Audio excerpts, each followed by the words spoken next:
না, তা না হলে যে মরার পর আমার জাহান্নাম ছাড়া কোনো উপায় নেই। মূসা নবী তখন বললেন, হারেসা, আমি তোমার ভুলের ক্ষমার জন্য আল্লাহ তাআলার কাছে আবেদন করতে পারবো, তবে আমি জানি না আল্লাহ তোমাকে মাফ করবেন কিনা। এরপর হযরত মূসা আলাইহিস সালাম তুর পাহাড়ের দিকে রওনা হয়ে গেলেন।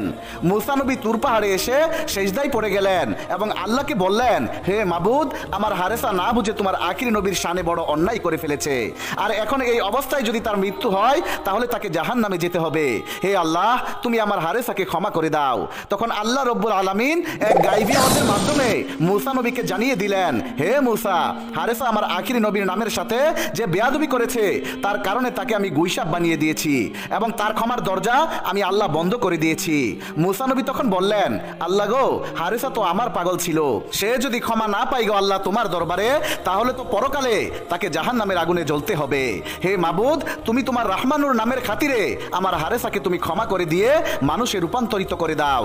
আল্লাহ রব্বুল আলামিন তখন বললেন, হে মূসা শোনো, তোমার উম্মত হারেসাকে আমি ক্ষমা করতে পারবো না। যে নবীর সাথে সে বেয়াদবি করেছে আমার সেই নবীর কাছ থেকেই তাকে ক্ষমা নিতে হবে। হযরত মূসা আলাইহিস সালাম তখন বললেন, হে আল্লাহ, আখিরি নবী তো আসবে সবার শেষে, তিনি আসতে তো আরো 3000 বছর বাকি, এতদিন আমার হারেসা তো দুনিয়াতে বেঁচে থাকবে না। হে রাব্বুল আলামিন, তাহলে আখিরি নবী আসা পর্যন্ত তুমি আমার হারেসার হায়াত বৃদ্ধি করে দাও। তখন আল্লাহ রব্বুল আলামিন মূসা নবীকে বললেন, হে মূসা যাও, আমি তোমার অনুরোধে আখিরি নবী দুনিয়াতে আগমন না করা পর্যন্ত হারেসার হায়াত আমি আল্লাহ বৃদ্ধি করে দিলাম। অতঃপর মূসা আলাইহিস সালাম আল্লাহ তাআলার দরবারে শুকরিয়া আদায় করে তুর পাহাড় থেকে বাড়ির দিকে রওনা করলেন।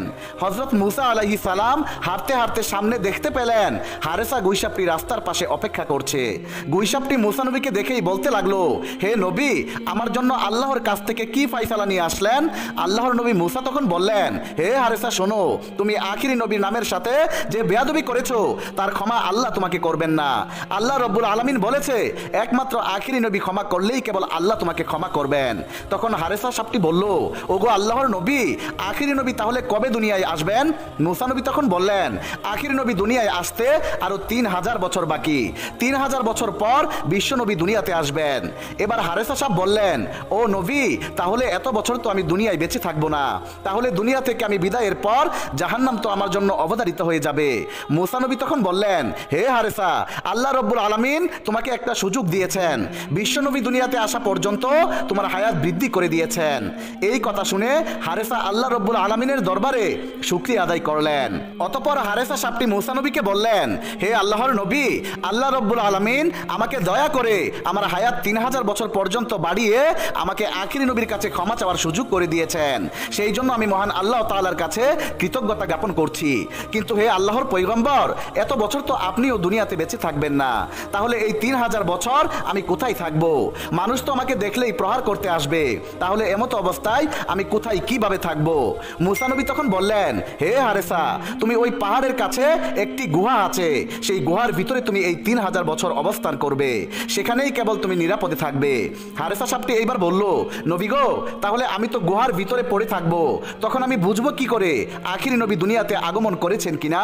আল্লাহর নবী মূসা তখন বললেন, হে হারেসা শোনো, বিশ্ব নবী যখন দুনিয়াতে আগমন করবেন, এরপর নবীজি যখন নবুয়ত প্রাপ্তি হবেন, তখন তোমার গুহার চারপাশে উজ্জ্বল আলোর জলকানি শুরু হবে, গুহাটি আলোয় আলোকিত হয়ে যাবে, আর তখনই তুমি বুঝে নেবে আখিরি নবী দুনিয়াতে এসেছেন এবং নবুয়ত প্রাপ্ত হয়েছেন।